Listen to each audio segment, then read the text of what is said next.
नदिया पर से झोराही से कौन भैया काट लेते। नदिया पर से झोराही सुंदर भैया काट लेते।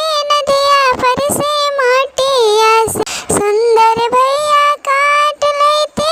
नदिया पर से माटिया से सुंदर भैया काट लेते। नदिया पर से झोराही से सुंदर भैया काट लेते।